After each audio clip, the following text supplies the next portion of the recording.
we're approaching the end of the course. So tomorrow we're going to have, I think 2 very exciting sessions on infrastructure in the morning and what I call state and fiscal capacity in the afternoon. And then the following morning, the most exciting 2 topics, demonetization and I want to end with kind of India's big picture. What are the problems that India faces?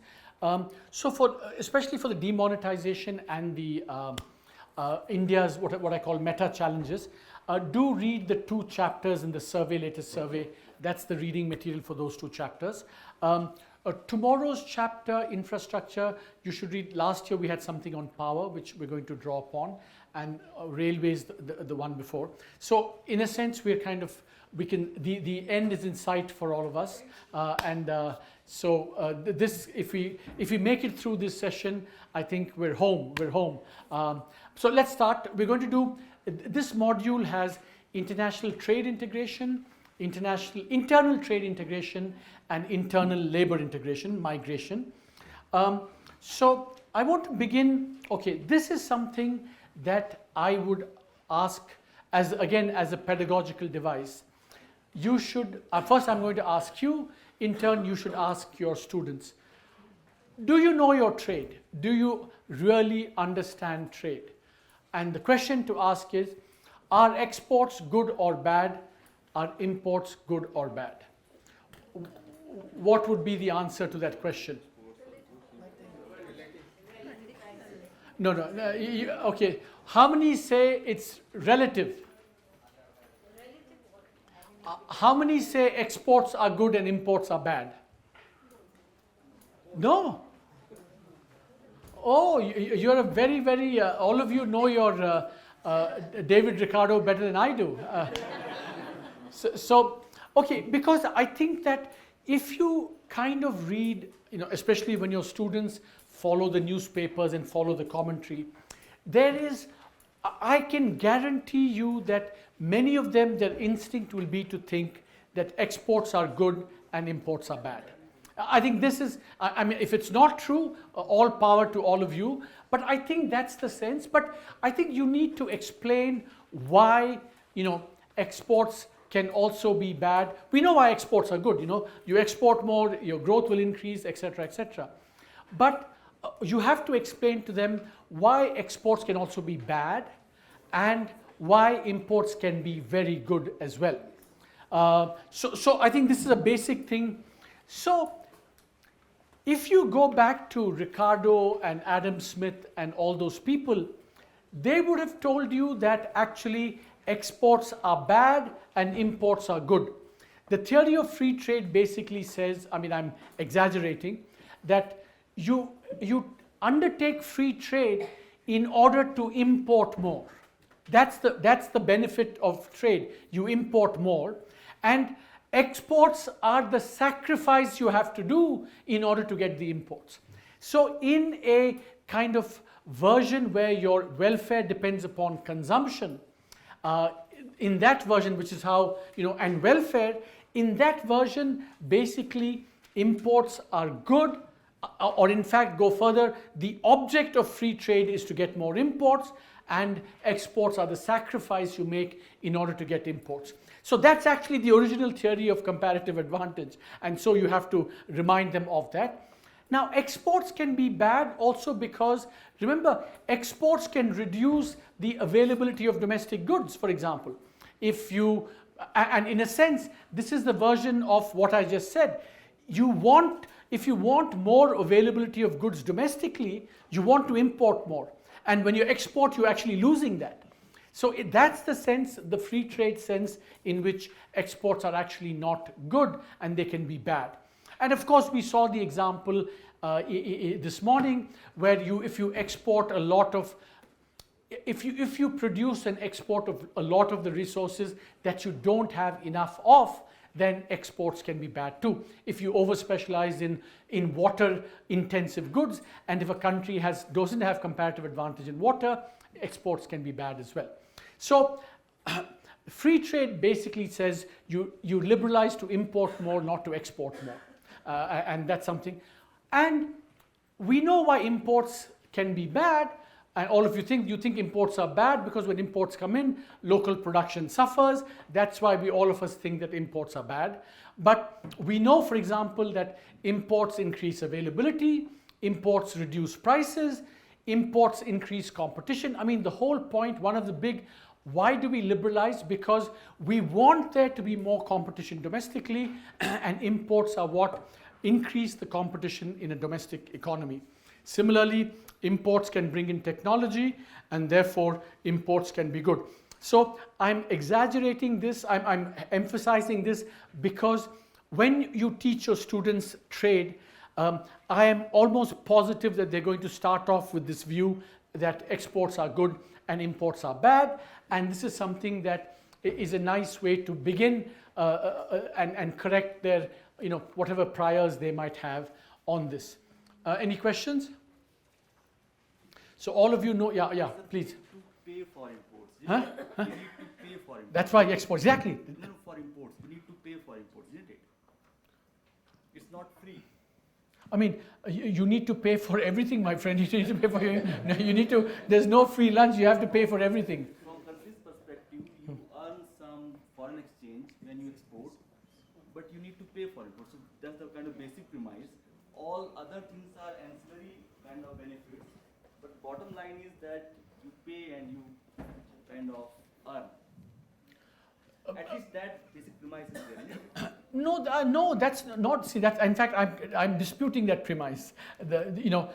You import because you want more availability of goods in the country, and yes, you have to pay for it like you have to pay for everything else, and so you have to export in order to pay for that. So exports are the sacrifice you do in order to get more imports. Now, yeah. See, now the other. What I think you mean is that if you think that foreign exchange has a lot of value, then imports means a reduction in foreign exchange. To some extent, of course, that's true. But then you get into this broader question of are there other ways of getting foreign exchange? Are exports the only way of doing it? Do imports always reduce foreign exchange? Can actually, for example, if imports are inputs into production, then they can actually increase your exports. So it gets a little bit more complicated, but the basic point is that it is not the case that exports are always good and imports are bad. I mean, and the free trade comparative advantage theory almost says exactly the opposite. The view that exports are good and imports are bad, that you have to acquire, goes under the term of mercantilism. And the theory of free trade came about in order to dispute the theory of mercantilism. Yeah. Sorry? Appropriate technology or not?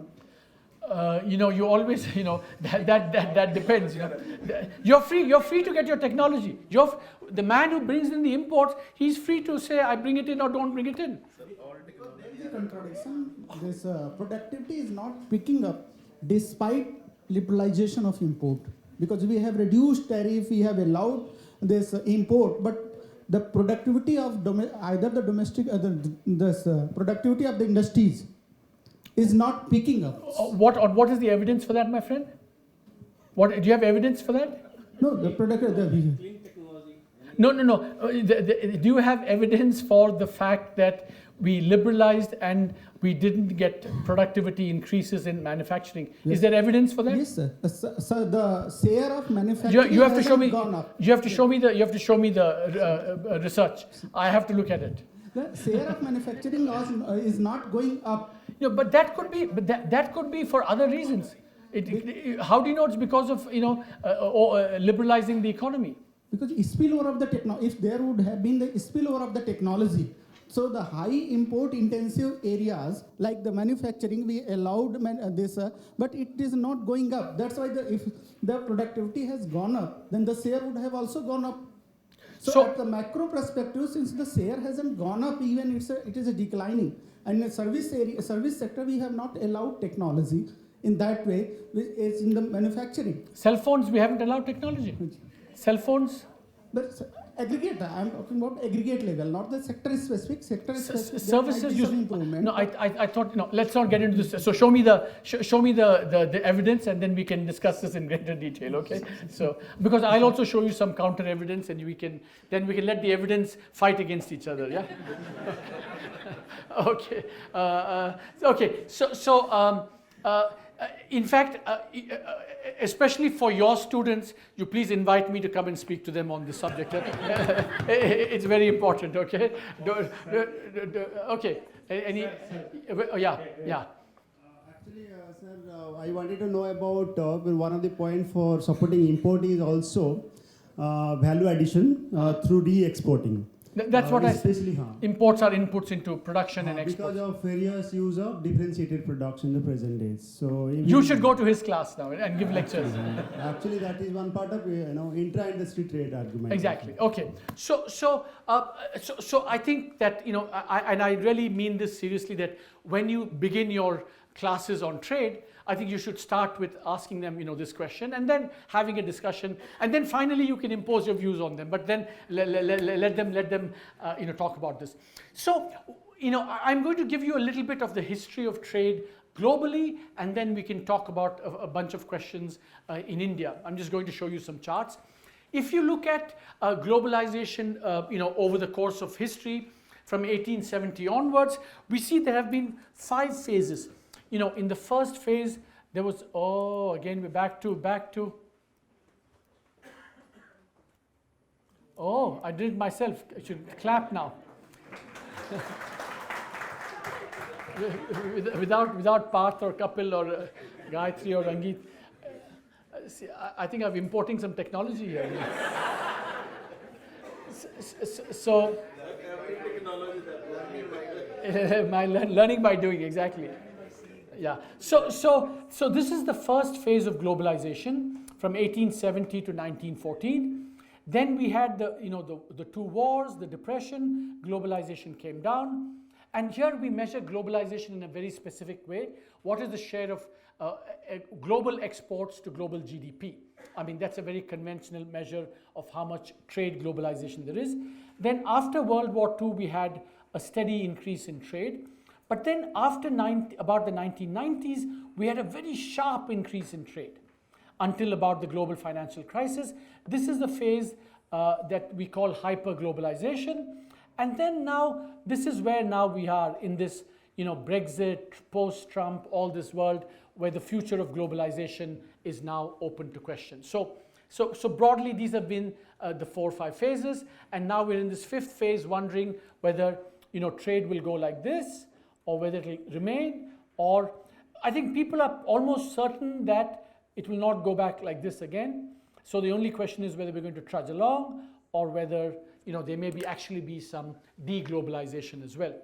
Now the interesting thing is that the phase of hyper-globalization that I showed in the previous chart actually coincides with the phase of rapid growth in emerging markets, including China and India.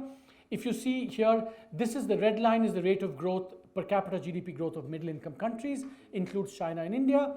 This is high income countries. Until about 1990, they were both kind of growing at the same pace. This is what we call the era of convergence, where middle income countries started catching up, but that coincided with, a phase of globalization. So the irony is that the biggest beneficiaries of globalization have been the middle income countries, because China actually, without open markets, it just could not have grown as rapidly as it did.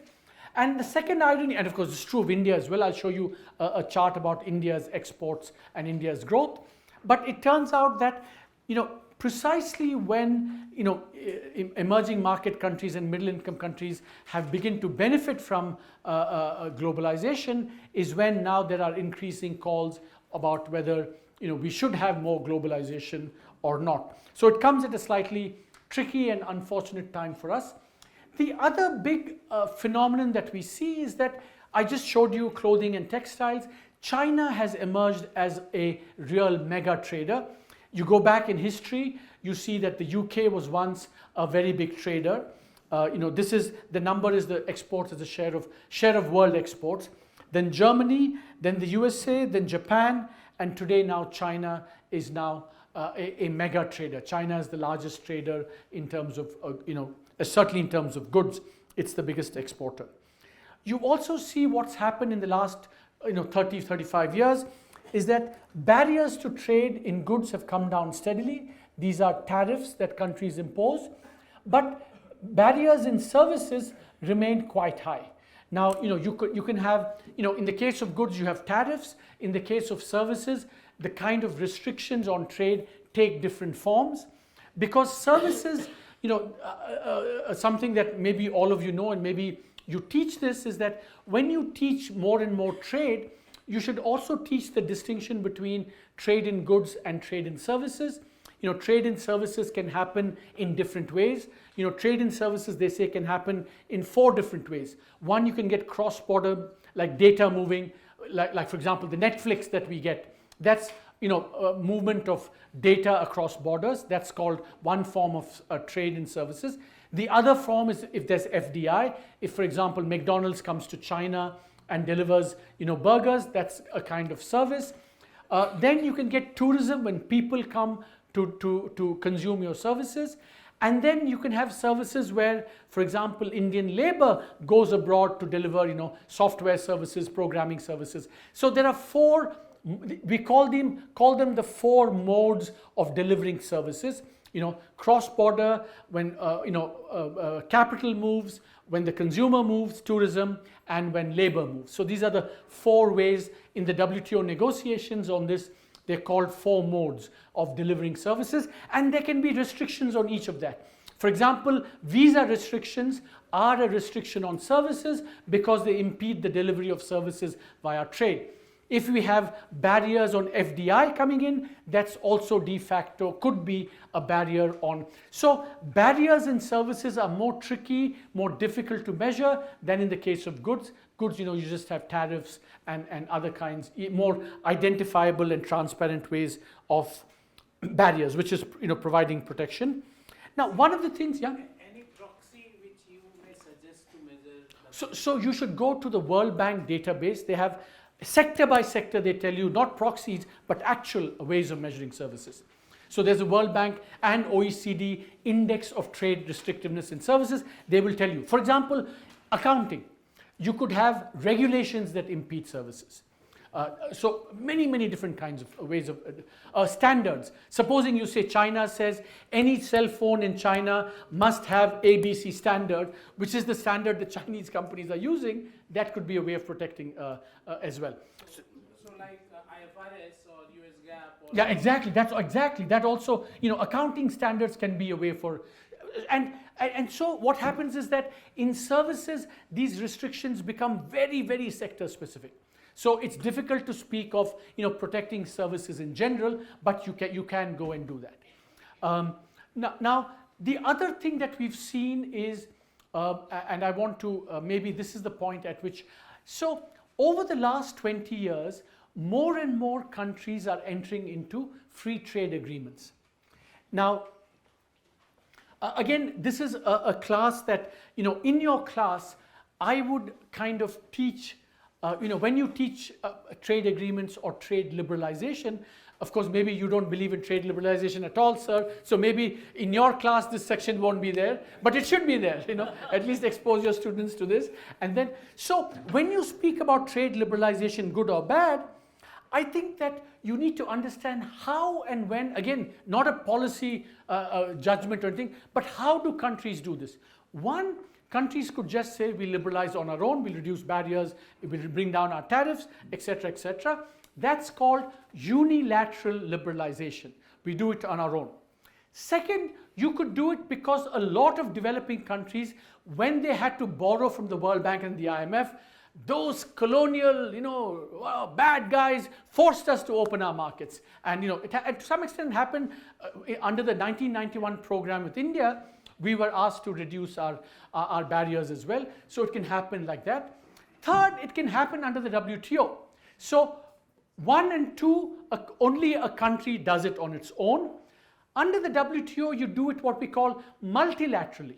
All countries reduce their tariffs. Or to put it differently, supposing I reduce my tariffs in the WTO, I have to extend that tariff reduction to all other member countries of the WTO. I can't say, I reduce my tariffs only to you, sir, but I don't give him the benefit of the tariff reduction. I have to give it to everyone. That's called the most favored nation principle of tariff negotiation. So that we call, unilateral on your own, unilateral forced by the colonial imperialists, or multilateral under the WTO, or you can do it under bilateral agreements. So under bilateral agreements, what you do is that you get together with the EU and say, I will reduce my tariff to you and you reduce my tariff to me. We want that reduced tariff will not be applicable to someone else. So these are the 4 ways in which countries can, eliminate or reduce their trade barriers. Is it binding for the countries to have MFN each other? Like, suppose India has already granted MFN to Pakistan and another country also, I'm just forgetting, in nearby Indonesia. So the thing is that Binding. if you're in a member of the WTO, you have to grant MFN unless you invoke a security exception or something like that. All members of the WTO, the first principle of the WTO is called most favored nation. That means whatever you do for one country, you have to do to every other country. No, sir. Question is it binding for Pakistan to also grant? That is, if Pakistan is a member of the WTO, they would also be obliged, but in this case they don't, because they invoke a security exception or a foreign policy exception. But in principle, everyone, if I'm a member, I have to give it. If you're a member, you have to give it to everyone. Sir, Yeah. Post 2008, there has been a tendency to shift from WTO to bilateral. So you're anticipating, sir, you're anticipating everything that I have to say. That's exactly what I'm going to show here. So having shown you how countries open up their markets and liberalize their trade, I want to show that it's not just after in the last 10 years. This trend has been happening since the mid to late 90s. More and more countries are entering into these. They can either be bilateral or they can be regional. So the difference is that they don't extend to everyone. It's a narrower set of countries, either some or others. Now, within these regional trade agreements, we can have different kinds of, agreements. Just to give you, here, if it's boring you, tell me, I will stop. But I want to give you examples of, what it means to have different kinds of. So you can have a free trade agreement, say Europe and we have, supposing we have a free trade agreement, SAFTA, whatever SAFTA, then each country reduces its trade, okay, and then but each country then tends to kind of bring down trade barriers. That is different from a customs union where a country is obliged to have, all countries are obliged to have the same tariff vis-a-vis countries that are not part of the customs union. So in a free trade agreement, against China, supposing China is not part of the agreement, I can have 10% against China. Bangladesh and the SAFTA can have 20% against China. That's not disallowed. But in a customs union, like in the case of the European Union, there are other customs union, all members have the same tariff against outside members. Within that, it's free trade, but outside that, it's a common external tariff. But with the FTA, different members can have different tariffs vis-a-vis outsiders.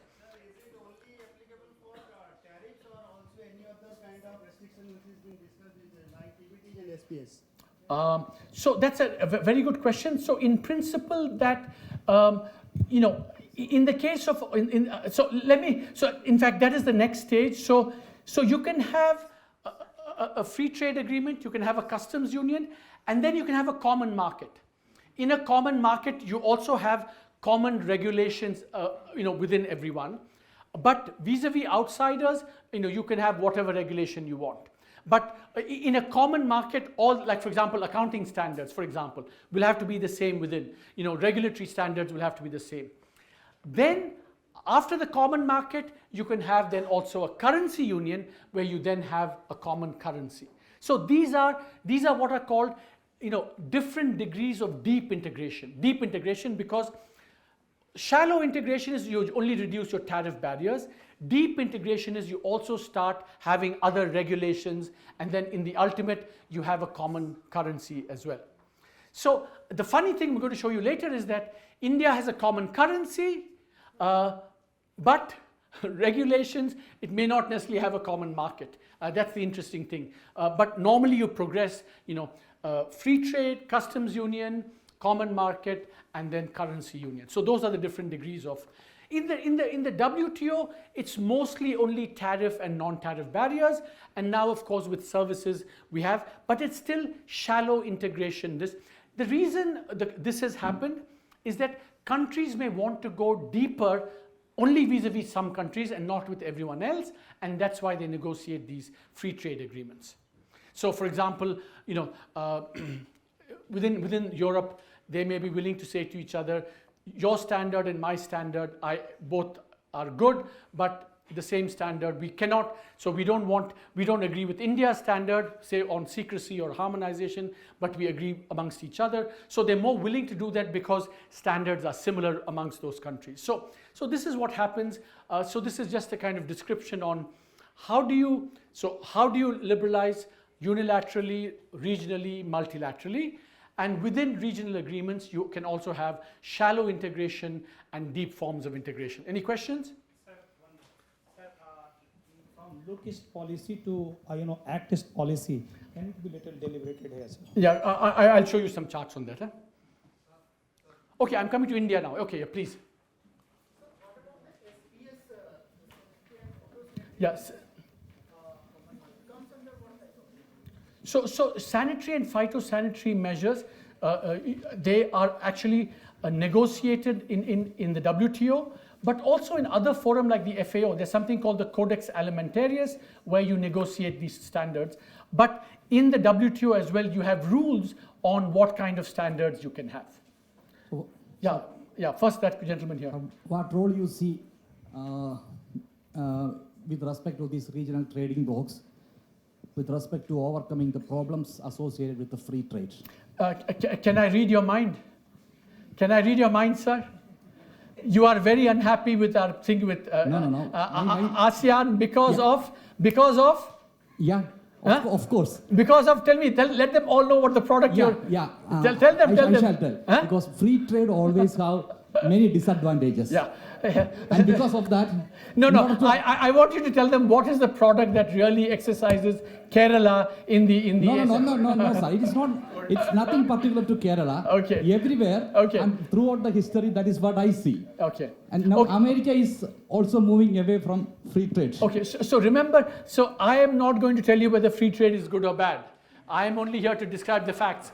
All of you can have strong views on this. Whether these trading agreements, countries are engaging in these trading agreements But- because of the reason that to overcome the problems of this. Problems associated with free trade. Whether countries are engaging in these type of trading agreements just to overcome the problems of associated with the free trade. That's my question. No, but these are agreements are movements towards free trade. So that's why I don't fully understand your question. When you enter a free trade agreement, you do this in order to lower your barriers and have more trade between them. But I still want you to tell us what the Kerala thing was. What is the Kerala complaint against ASEAN? Which is the product? I just want them to know. Okay, okay, good. No, it's not rubber. It's huh? No, cow slaughter, my friend. No, cow slaughter has nothing to do with free trade. It is our own.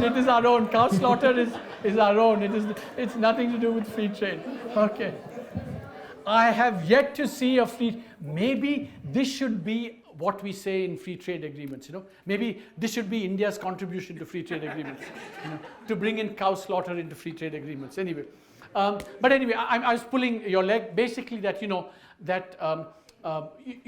we'll come to that in a second. But let me just run through. I'm just kind of describing to you because I think students that you teach should know these basics of how do you bring down trade. What are the various institutions? What does it mean to have deep integration, shallow integration? These are things that get thrown around, and all your students must know it, even if you don't believe in free trade. Yeah. Sir, my question is regarding the currency union. That we have a BRICS block, BRICS association, and successfully we had a BRICS banks as well. So, is there any possibility to have a common currency among the BRIC nations? I mean, anything is possible, but it's not going. Yeah, but it's not going to happen. It won't happen, and it probably shouldn't happen either. Okay. Okay. So and the reason, sir, why it will not happen? Why? Because, see, remember, it's a very good question. It's a really very good question, and the answer is very simple and has to do deeply with sovereignty. That almost every country in the world, a symbol of its sovereignty is to have its own currency. So unless you've reached a stage like Europeans have, where you're willing to give up your sovereignty, I think very few countries do that. So it's just a historical fact. Now, let me move on. I'm getting it's getting interesting now. Is when I thought it would get boring, it's getting interesting now. So we can carry on. So why does trade matter for India? So here on this chart, this is the correlation between Indian growth and world growth. And before about 2000 or even 90, there was no great correlation. But after 2002, you find that this correlation has increased quite a bit. And I said I would show you some numbers. In the period in which, so in the 80s, for example here, India's GDP grew at about 5%. Our export growth and service growth was a little bit more. In the 90s, we had the same growth, but we had much higher trade. And in the 2000s, when we had our boom, I mean, this is understating, this should have been on a different scale. I mean, the growth goes up quite substantially by almost 3%, and it's associated with a big boom in exports. So essentially that our growth, rising growth, especially in the boom period, was associated with booming exports, both of goods and services. Notice how much services grew during the boom period, and that had a lot to do with, but manufacturing also grew very rapidly. So certainly Indian growth depends upon Indian export growth. Indian export growth in turn depends upon world growth and the ability of the world, ability and willingness to absorb Indian exports. I've done this. Now I'm going to give you a true Jana Gana Mana moment. I think maybe you should all stand up in advance before I announce it. And that is the fact that, around the world, China has been seen as always being more open to trade than India. And we measure that by exports, trade share, exports plus imports as a share of GDP. That's the measure of trade.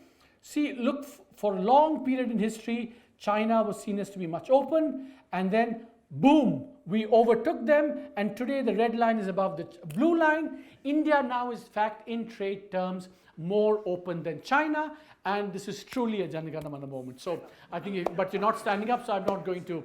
But anyway, so this is something that is a very striking fact. It's also a fact that shows you that, some of you may like it, some of you may not like it. That's not the point. But the point is that trade to GDP India, trade openness measured by actual trade, has now increased quite substantially in India. But convergence is happening. Convergence is happening, exactly. That's true. So this is it from any report or From the Bible, which is and the Bhagavad Gita, which is the economic survey. So these are numbers. In fact, in the survey, we begin it by saying 8 unusual facts about India. And actually, I work a lot on trade. This is one of my specialties. 10 years I've worked a lot on Chinese trade and Indian trade. Even I didn't realize until I did the survey that actually that had happened, and now we're ahead of China. So that's very, very, very interesting fact. Sorry? No, share of GDP, all trade share of GDP. Trade share of GDP. So this means 14 means 14% of GDP. Yeah. Question.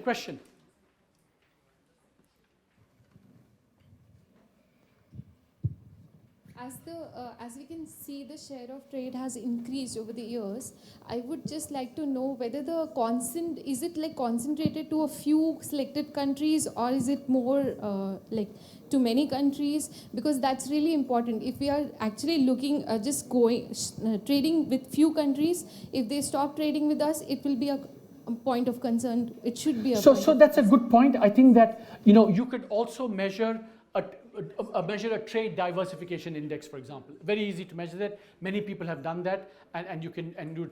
In fact, one of the this used to be a very common practice many years ago, but over time it seems to be less important because everyone is becoming more open, and there are fewer. See, the last big time it happened was the OPEC, in 1973, when they restricted their supply of oil, and therefore your point is a very good one.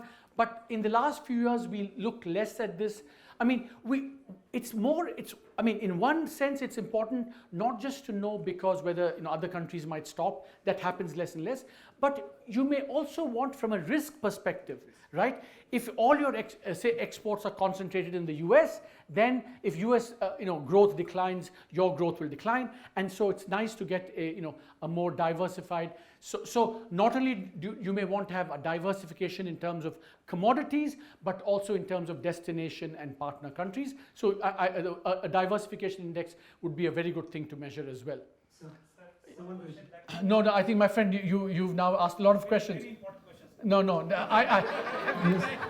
you have lost all credibility when you say that. So I will go to my friend here has regained credibility here. The last day, sir, give him 5 minutes opportunity. That is my request. I think last day you will get inside the classroom 2 minutes, outside the classroom 25 minutes. Okay. So the last slide actually showed that the exports have fallen in the same period when India is supposed to be surpassing China in terms of share of the GDP. So it's because of the Chinese inward-looking policies that India has now surpassed, not because of anything that India has done, right? No. First of all, remember, world trade to GDP has declined. So all countries' share of trade to GDP has declined as well. And China has not necessarily become more closed after the global financial crisis. So I don't think you should interpret this as anything that China has done. Hello. So, yeah. So one question here. Yeah, you've not asked, you're allowed to question. So my question is on export-led growth strategy, which China has been using for long time. Many years. Yeah. Now they have shifted to like domestic consumption and other kind of components of aggregate demand. So my question is, how long, if we are looking for the long-term growth, how long this export-led growth will help to India in comparison to China?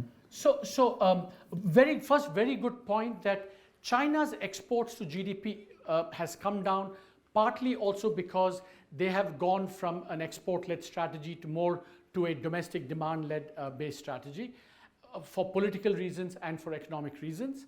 But the answer to your question is that if you look at history, many of these East Asian countries, Japan, Taiwan, Korea, Indonesia, Singapore, and then China, have used this export-led strategy for 20, 25, 30 years easily. So I would say that India could follow that. In fact, my last slide in this section is going to be precisely on that question of how feasible is it for India to have an export-led strategy for growth in terms of whether the rest of the world will allow us to have this strategy or not. So it's a very good question. So my friend, we have to move on. I'm sorry, and then this is something that, see, I want you to, at some point I would like you and your students to kind of, when you do trade, one of the things you should do also is to understand the gravity model of trade and what the gravity model says. I had originally thought I'd have slides on that, but we're running short of time. But essentially, the gravity model says that two countries that have bigger economies will trade more with each other, and the closer you are, the more you will trade. The farther you are, the less you will trade. And it also says that generally small countries will have more international trade than big countries. And it's that intuition that's captured here. You see how there's a very nice downward sloping line. You measure size, you can do it by log of population or log of area, and trade to GDP, you see that negative sloping line. Basically, big countries tend to trade less with others for the simple reason that they have a bigger market internally to sell and buy to each other. So that's kind of the basic intuition. And so amongst big, so if for example you say, Sweden's trade to GDP is 70% and India's is say 40%, that doesn't say anything because you have to control for the fact that India is a big country and that naturally it will trade less. So what this chart shows is that India and China actually, they do trade quite a bit given their size, and the countries that are really closed in that way are Brazil and the United States. So in some sense, Brazil and the US, they're very big, they should trade less, but they trade unusually less, even allowing for the fact that they are big countries. The same logic, you draw the line and you see whether a country is above or below the line. This is India has reduced its tariffs dramatically.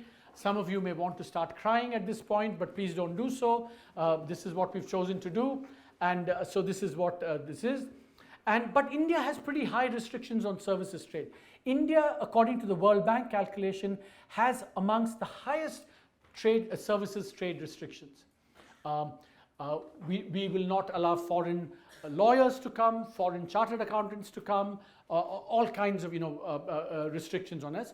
But similarly, the US also applies lots of restrictions on our movement of labor as well. So, but the stylized fact is we've brought down our, now our average tariffs are, depending on how you measure it, weighted average, unweighted average, etc. But it's now, according to this, about 3 or 4 or 5%. It's very low now. And now look at, there's been almost all countries have very similar levels of tariffs.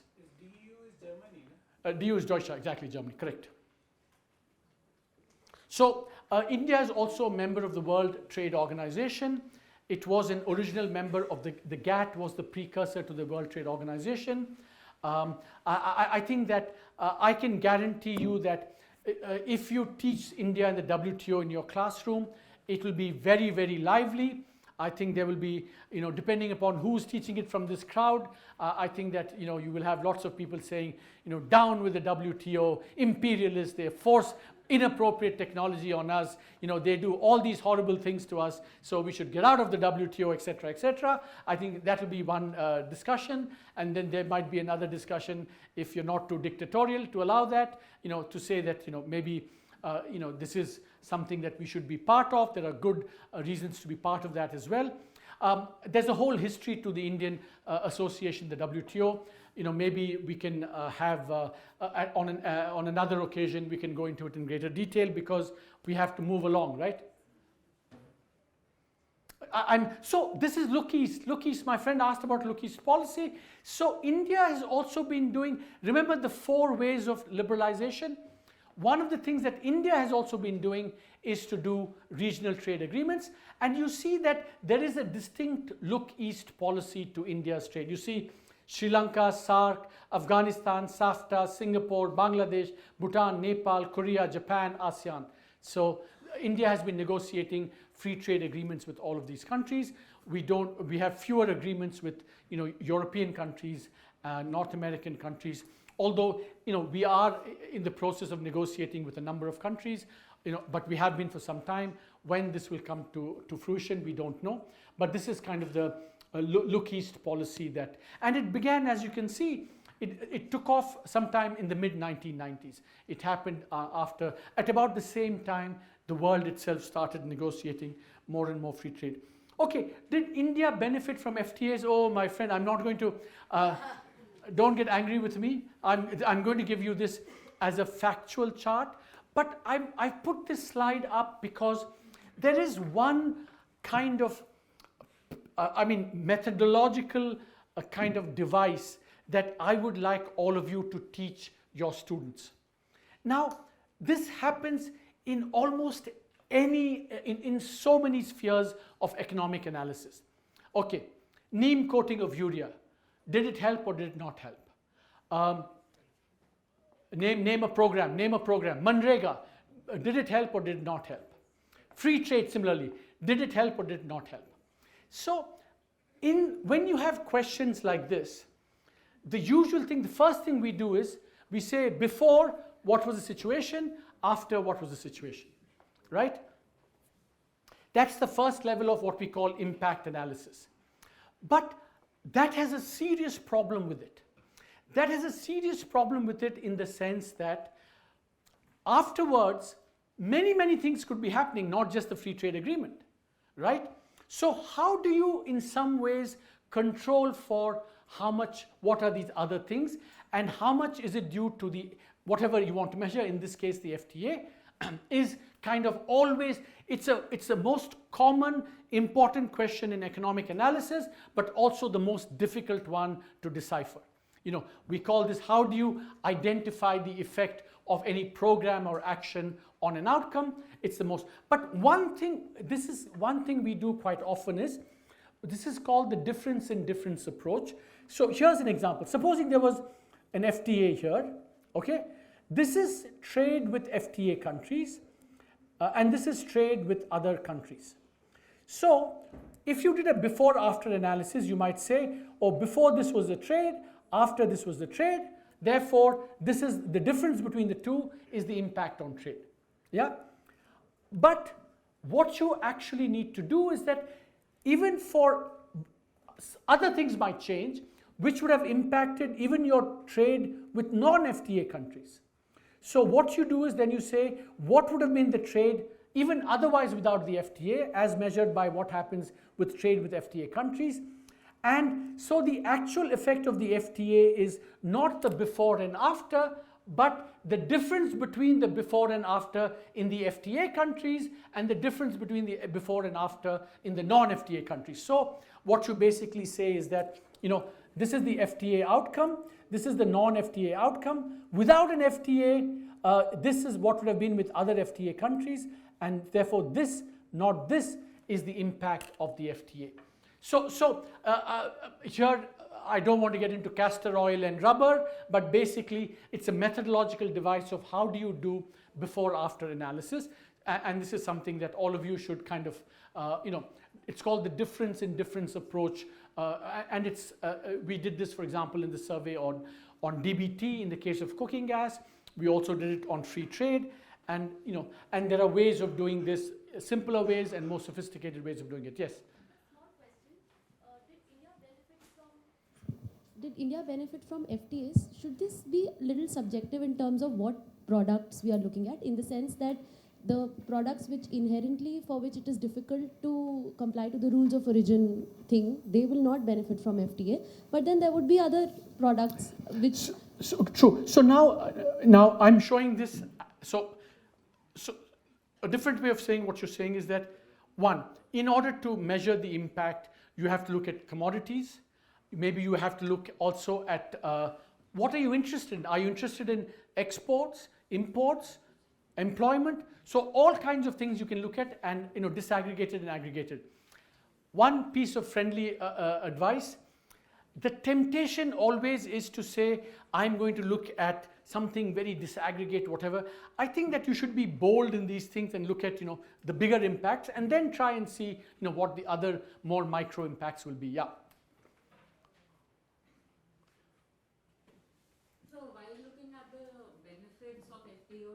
Integration.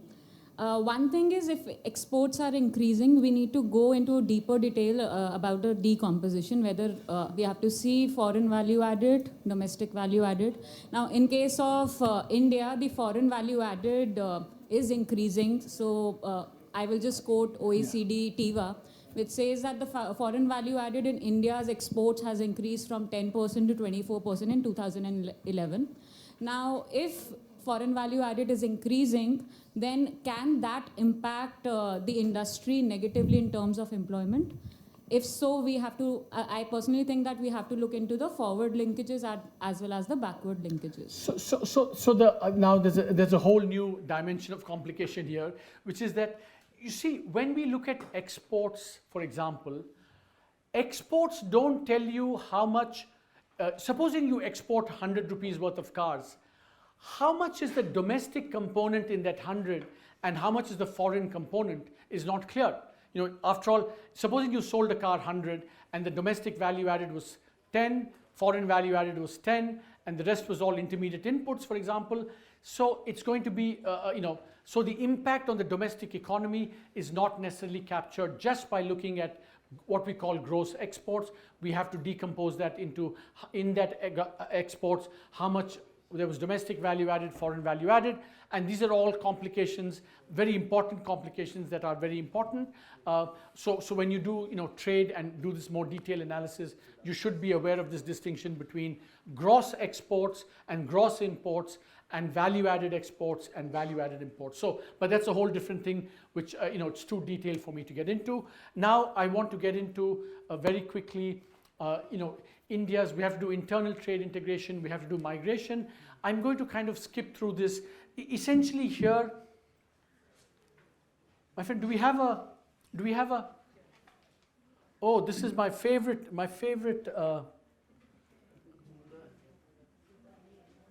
how do we play this?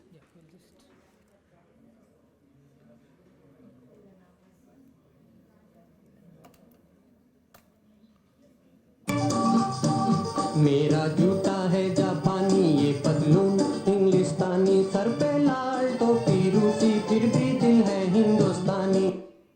So why do I play this, apart from the fact that I love the song? So here's the interesting thing, that you see, when we talk about creating one India, certainly what that clip says, at least the way I interpret it, is that we've created one political India, phir bhi dil hai Hindustani, one emotional India, one psychological India, all of that we've created. And in a sense, we've done it in the opposite way from Europe did. Europe first created, they created the geographical entity, and then, so this is a very famous line due to Bismarck. He said, we have made Europe, we must now make Europeans. But in some ways, I would argue that we've done just the opposite. We've created one psychological, emotional, political India, but have we created one economic India? That's the big question. Is there one economic India? We have a currency union, but do we have a common market? And this is a really, there's a chapter in the survey this year, 2 chapters. So one chapter talks about, tries to, for the first time, figure out how much of a common market we are for goods. And of course, we do that because, after all, now we have the GST Council. We're getting, one tax, one commodity, one market. So the question is whether, in terms of trade, we have becoming one market or not. And the surprising thing we found was that if you look at how much trade there is within India, it turns out that we're not too bad. We're kind of in the middle of the pack. You take all these big countries and say how much do they trade within. India doesn't, India does more trade with itself than the European Union, Canada, or Indonesia, which are also big federal countries. But we don't do as much as China. But this is not at all it's a very respectable amount of trade that we do. And then we also find that language is not a barrier to trade. Hindi, at least, is not a barrier to trade. So in that sense, maybe we are making more and more progress to creating one economic India. And we also, what we do is that we see how much do the different states export and import to each other. And you find that Gujarat and Maharashtra are the most, we know that, for example, the interesting thing is that we saw that Tamil Nadu had the highest manufacturing in GDP, but it's Gujarat and Maharashtra that export, and here export means export with it to the rest of India. And so you can do these maps in terms of how much different states export, how much different states import, what is the total volume of trade, what is the trade balance, what is exports minus imports. So here I would say the one interesting thing I would... This interstate trade data... So good question. Why? So this is, my team can be proud of the fact that this is the first time this estimate has been produced of trade within India. Many other countries do it. And the way we did it, and the question that was asked here, it's very difficult to get this from trade data. So what we used was, we used tax data. Because in the tax, because we have something called the central sales tax, you have to have an invoice every time there's interstate trade, and it's from the tax data which was made available to us by the GSTN network that we were able to do this. So in terms of actual research, this was actually a very exciting part of what we did in the economic survey. The one thing I want you to notice is that Uttarakhand is actually a big trader. You see Himachal, total volume, imports, exports. So you see that exports, low, high, it's trade balance. I'm wondering why Uttarakhand, and let's just check this Uttarakhand, because my memory was that Uttarakhand and Himachal were high trading states. So we need to check whether that's the case or not. And so essentially, what we found, and that's why I don't need to go through all the detail, and those who are more interested from a research point of view are welcome to speak to my team. Can your team make the methodology available for us? Yeah, certainly the methodology is actually in the economic survey. It's described in some considerable detail, but we're happy also to provide, more, verbal thing as in when you want. It's absolutely we do this, but it's just a very exciting new research that we did on trade. But the important thing is that we find that more and more we're getting more one economic India. The even more exciting thing we did in this survey was we came up with new measures of migration within India. And the conventional kind of perception of India is we think that India has a lot of barriers to trade, which we kind of showed is not true. People also think that compared to China, there isn't as much migration within India as there is in China. The number that all of you should remember is that on Chinese New Year's Day, about 300 million people, workers, take the train back to their village. And 300 million people is like a quarter of their workforce. So that's the extent of migration in China. We've always thought that in India, migration was much less. Sir, regarding the last discussion, I had a small doubt on this interstate trade in India. That's why 54%. Yeah. Like if we are going to Just please use the mic, please. If we are going to draw this vis-a-vis the population, we will be far behind these countries. You had made a comment that we had done a decent work. The last one. No, I'm anticipating you. I'm showing you this is the ratio of internal to international trade as a share, depending upon size. That's what you were trying to say. No, but this is area, sir. I'm talking about population. Same. You'll get the same result. So, my friend, I anticipated you. You were trying to anyway. So same thing we've done on migration. See, the census, according to the census, migrants for economic reasons, 26 million, 33 million, and 51 million in the three censuses. That represents, as you can see here, will this work or it won't work? Oh, my friends, again. Oh, I'm becoming so good at this, Okay, what you see is that migrants for economic reasons, that is the numbers we show. We see that it's doubled in the 2 decades, almost, the amount of migration. And as a share of the workforce, 10.5. In China, we think it's about a quarter. And you also see rising female migration as a share of the workforce. It's amazing. So women don't just migrate now for marriage reasons, or the amount they're migrating for economic reasons has also increased quite a bit according to the latest census. Now, so the 2 new things we did in this survey was to use 2 different methodologies for calculating how much migration there is. I don't want to bore you with all the details. This is one way of doing it, and what we found is that it's based on an analysis of how much, if you have a cohort, say 10 to 19 in an area in 1 decade, how much of those people are there in the next decade? And you find some very interesting things. Basically what you find is that the net migration is something like out-migration, something like 11 million stock. But the even more interesting thing we did was we used railway passenger data to see how much migration takes place.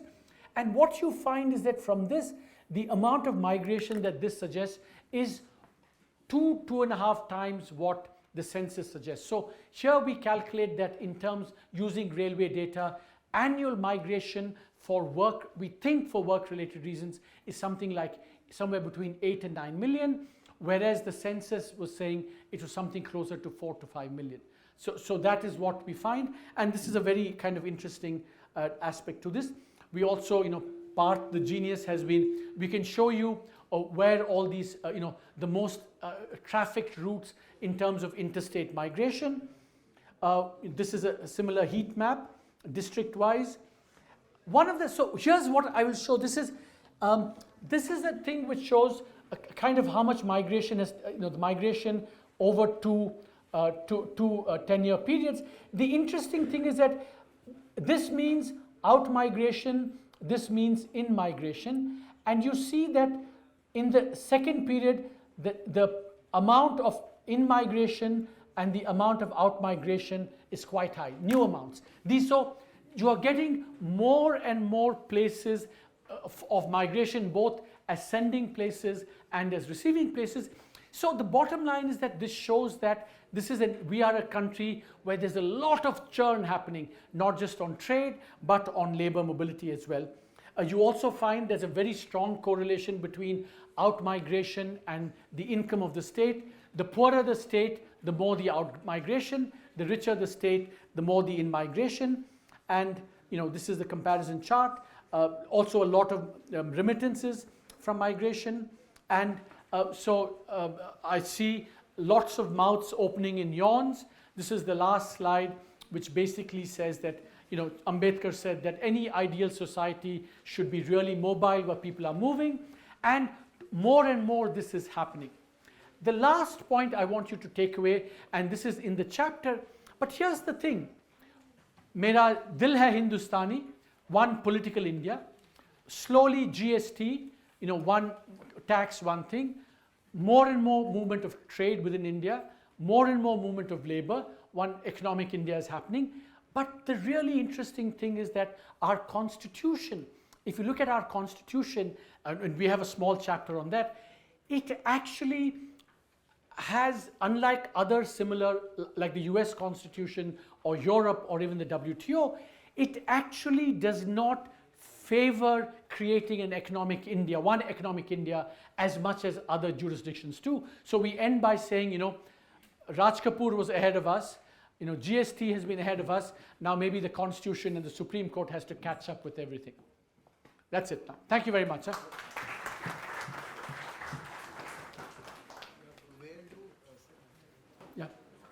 do Northeast states lie in internal trade? Internal trade. That's a good question, very good question.